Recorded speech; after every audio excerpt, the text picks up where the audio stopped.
So as business owners, we all need to hire other people. I used to hate this idea because like I'm the person who I love studying, I love figuring stuff out, I love getting better at things. And I remember seeing this poster that was like, if you want to go fast, go alone. If you want to go far, go with others, or something to that effect.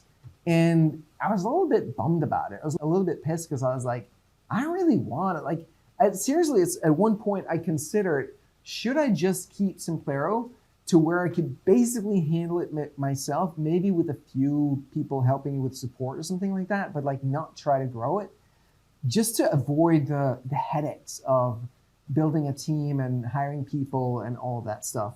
And I will tell you, it's a headache. It is a headache. It just is. Finding the right people and then, vetting and onboarding, and then when they leave, and then like all the things that like they didn't put things in the right place. So there's no question that having a team is a headache, but it's also the only way that you can grow. Because if you don't, it's like you can automate, and that's really powerful, right? Automating like kind of quote unquote robots and that kind of stuff for sure, but it only gets you so far. At some point, you have to bite that bullet. You have to figure that out, how to hire people, lead people, build a team around yourself. So the sooner you get started on that and just decide that you're going to learn that, the better. So I hired an executive assistant who's a phenomenal person, but it's just not the right person for me, for what I need in this role.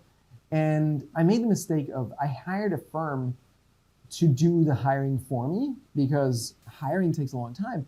And I made the mistake of not checking quite correctly how much they had done and what exact vetting they'd done. So I was like, okay, this wasn't working out for me. Let me talk to Devin's assistant and see what I could learn from her about like what to look for and why this was a mismatch, why I'd ended up in this place, and how I could make sure I didn't end up here again. And we talked, and she gave me this exercise that was really a game changer for me. The exercise was very simply to ask this question. If I woke up tomorrow morning and had the world's greatest executive assistant, what would my day look like? And how would I know that I had the best executive assistant in the world for me? This is not the first time that I've heard someone say that you need to write down your expectations and everything you want for this role. I've heard that before, and I've written that down. I've written down all my expectations for the roles and all the tasks and all the things they need to do and all of that stuff.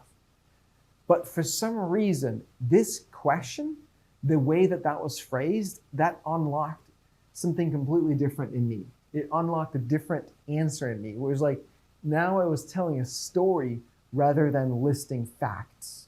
And it was just like, wow, like this makes it so clear to me and to others what exactly I'm looking for.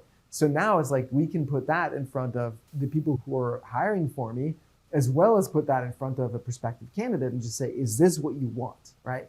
You want someone who is like, yes, I'm 1,000% in. This is exactly the role that I want.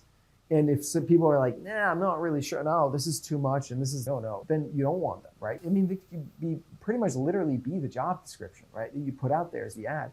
When you have that level of detail in that kind of narrative form, that becomes super powerful. And I realized through this process that in this hiring process, I'd actually played victim around that hiring. I hadn't been fully owning what I wanted. I hadn't been fully in charge of ensuring that I got what I wanted. Right? That's the creator move. That's the ownership move, is like, this is exactly what I want, and I need to check and double check that my assumptions about the vetting that has been done are correct. Tell me exactly what process you've taken these people through. Like, what tests have you done with them? What interviews have you done? What have you assessed them on? And then even if they have assessed it, let me just make sure that I assess it as well, right? So the lesson for me was like really about the unlock of that particular question, and then the importance of really diving deep into the vetting. So it really changed things for me. And now what I've done is I've written down that same answer, that same question for all the other roles that I'm currently hiring for, as well as for the recruiters that are helping me hire these roles, as well as for team members that are already on my team, where I'm now writing down in this format of like what exactly I'm looking for.